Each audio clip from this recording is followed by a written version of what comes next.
I know that you wanted your moment, and I would love to have given you that moment. But sorry, Miss Judith took that moment away because her introduction was so fulsome that anything more than that would be gilding the lily. But I wanted to especially be here today. Camille Needham, our very powerful and I should say effervescent as well, and capable and competent driver of the JHTA for more decades than I'm prepared to say, lest you date her.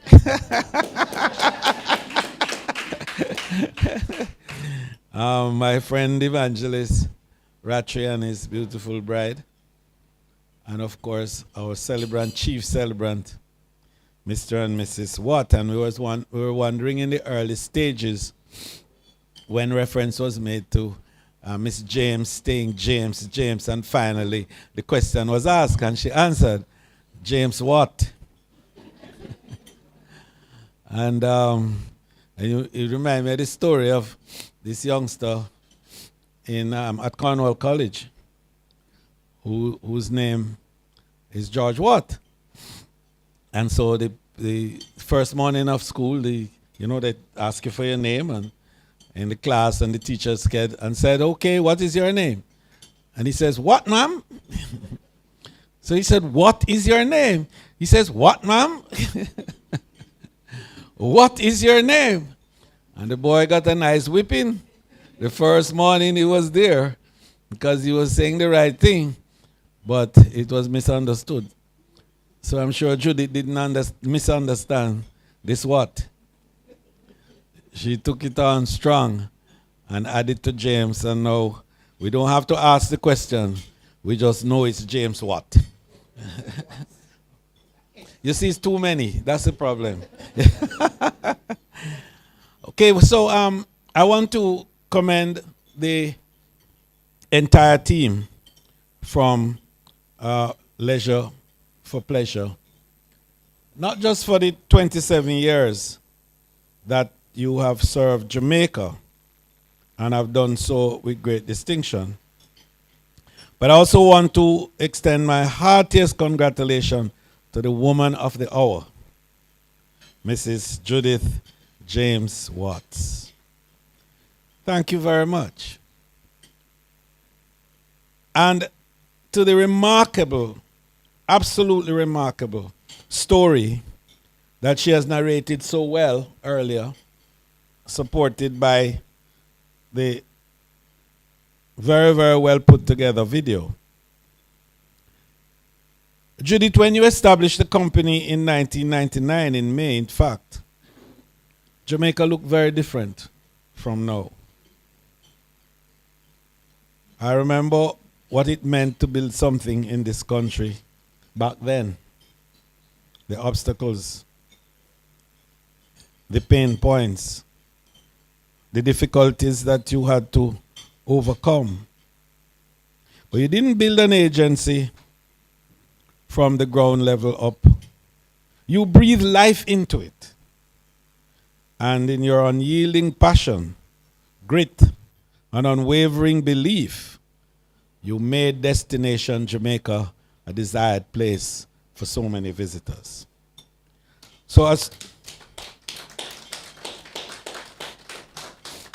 Thank you. So as tourism minister, I'm filled with immense pride today to see a completely homegrown Jamaican company, not just surviving, but thriving and contributing so significantly to our nation's historic tourism success. And I want to spend a minute on that, if you will, because a lot of people believe that tourism is for people with very, very limited melanin in their epidermis. And they believe that it's a big man thing. And the big man don't look like how you look. I'm saying it another way. But you have proven and shown that tourism is for every man, irrespective of color, class, creed, and race. And that success is not given to one segment of the population only, but that success is the achievement that each of us has the power to do and the capacity to accomplish. And so this success that you've given us over the last 27 years is not to be taken lightly.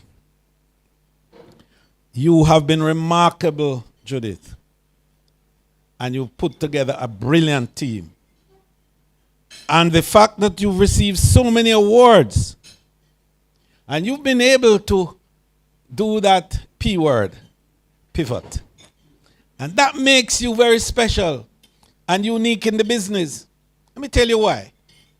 Because tourism is driven by many what we call vicissitudes. In other words, we are subject to disruptions, many disruptions. We are a vulnerable industry. And you saw it with SARS, and you saw it with 9/11, and you saw it with COVID-19, and you saw it with Melissa. And what it requires at every step of the game is to pivot,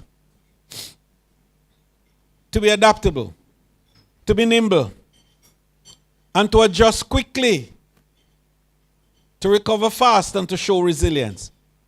And the worry that I have a lot of times in dealing with some of our partners is this capacity that is missing to pivot. I listened to your story. I heard you well.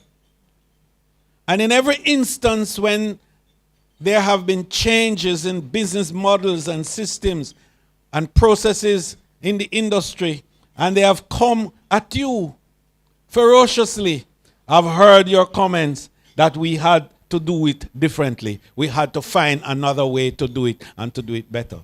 And I want to today commend you to a lot of our local small players who cry at every step and ask for everything at every step.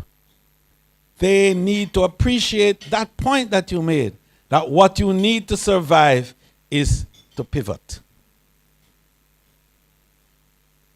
And you didn't have it more than anybody else. I followed your story. You didn't have a bank rolling you at every step of the way. You didn't have a tourism enhancement fund to run to get this or to get that or to get the other. You didn't have a family fund to draw on, nor did you have a big international, multinational entity to run to and to say, bail me out. What you did was to determine that you had to do business, the same business, another way. And you did. And that is what has characterized you in the last 27 years. And I want to commend that to us in the sector, because we are into a new phase that requires pivot. And it's not just a post-Melissa pivot that is now required. It is a new world order that is emerging with a geopolitical reconfiguration that is going to require no ordinary pivoting. And beyond everything else is the transformation that is taking place in the information technology and the presence of what you have recognized, AI. And I tried to make a speech for you pointing to that pivot and how important it is. But you spoke so well and seemed to be on top of it so much that you've made that part of my speech irrelevant. Very seriously, because I was going into the whole business of AI that people are fearful of, and to point you to the fact that AI is going to be a facilitator for your further development and expansion and growth. And that for you, particularly the tourist advisors, the travel advisors, 90% of your work is going to be done by AI. But the 10% which you do is going to be the most important element of it for your own growth and development. And that 10% has to do with connections. And you heard Camille Needham properly made that point. Because that's what we do in tourism, we connect. And AI cannot connect in a human and in a warm and friendly way. That's what we do. AI can tell you the distance between here and Ocho Rios, and that it normally should take you an hour. But you know that along the road, the big trucks are going to flip. You know the traffic and the style and the way in which people drive. So you'll be able to tell the visitor it is 3 hours to go or it's an hour and a half to go and not the one that AI said. What am I saying? That what is required of you is authenticity and trust and confidence. And no AI can give that. Only you, the people, who can do it. And so I wanted to say that, and among other things, I wanted to all go through what has happened in the changes over the last 27 years. But you've picked it up. And I'm saving that for another group that I will have to speak to that need that kind of guidance. And so what I want you to then embrace with us is what the new tourism is going to offer. And you hear us talk about Tourism 3.0, which is a whole new look at how we insert ourselves in the critical value chain of tourism. And the principles of local first as a driving force to enable more of our local people to gain better and earn more and get more wealth from the tourism that we have in Jamaica. And you, in your space, has started to do the right things. We want to work with you to encourage that. We want you to scale up and be bigger and better and to do more and to control this element of the market which you have already taken on so much of. I want you to control it. And I want you to tell our friends from elsewhere, those entrepreneurs who are driven by the digital realities of today, that they have nothing over you. And that you know what they know, but you have what they don't have. And that is a common touch. You know the people, you know the place. They have the map. They know the map, but you know the road. And that's the key. And you know the road to G-Jam and the road to Rio and the road to everywhere else in a manner that no Expedia and Travelocity can do. And I want you to take that, because that's the future. The future is going to be about us, the local people, controlling the supply chain within the tourism industry. And what you're doing is a key part of the supply chain. A little bit of it has to do with the demand as well, because you bring the visitors come. But it's not to bring them, it's to service them. And it is a service that you provide that enables them to return time and time again and give Jamaica the record that we now have of being the only country in the Caribbean and arguably the Western Hemisphere that has a 45% repeat business. Meaning to say, every time the hotel wakes in the morning, 45% of the visitor they had last night are there this morning. That's awesome. No AI can do that without your 10%. And remember that point. We're not making a big thing about what technology is going to do. We are excited by it. We're going to use it.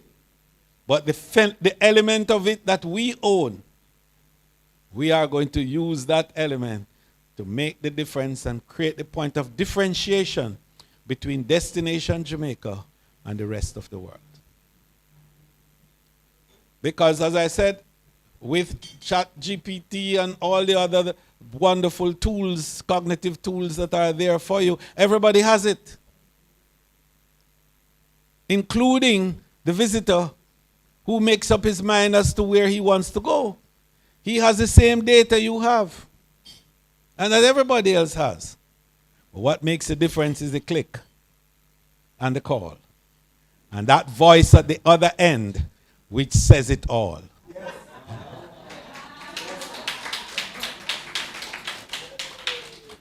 And so I want to close, Judith, by saying that I want to use you as a case of how a local entity has been able, with limited resources, but great ideas, and with an understanding of how important it is to pivot without screaming. Because nobody knew that. They just saw that you were still getting business, you were still doing better, you were still moving ahead. And they probably thought you had a grandfather or a godfather or somebody somewhere. And they didn't get it. It was all about ideas, ideas, ideas. A willingness to pivot. And Jamaica is at that point. So in tourism, we need more of you. And we're going to be spending the time to culture more of you. Jamaican entrepreneurs who understand the importance of pivoting in a dynamic environment that changes sometimes faster than you can imagine, in nano time. I make the point because there is a term we use in the business called the psychographic profiles of the market. That Camille knows and we talk about all the while. And that profile changes with the second. Because new demographics emerge and new geopolitical regions emerge with different cultural habits and styles and wishes and desires. And the only way you are going to be attractive, and we use that term on Wednesday when we had our discussions on Tourism 3.0, that we have to be relevant and fashionable. There's a nice little word for it, but you have to be sexy. Yeah. We have to always be attractive to the world. And there are two critical elements that underpins this attractiveness and this relevance. And it's confidence and trust. And you have demonstrated that. And that's why you survive, and that's why you thrive. And that's what's going to make Jamaica top of the line always, despite any disruption that we have. We build confidence in the market and trust in the market, and the dollars will flow. And then secondly, and most importantly, we build capacity at home to absorb the demand that tourism brings. So when the visitor comes with the wealth in the plane and in the cruise ship, we have what it takes to extract that wealth from them and to make sure that they go back home leaving that wealth in Jamaica. And that's what Local First is all about, and that will be the essence of Tourism 3.0. So, congratulations, Judith. Congratulations, Leisure for Pleasure. And I want to see you give a little more pleasure in the leisure. God bless you and thank you. Sorry, I'm going to have to leave you because I came specifically to Kingston today for you. And so I go straight back to Montego Bay because I have Labor Day tomorrow.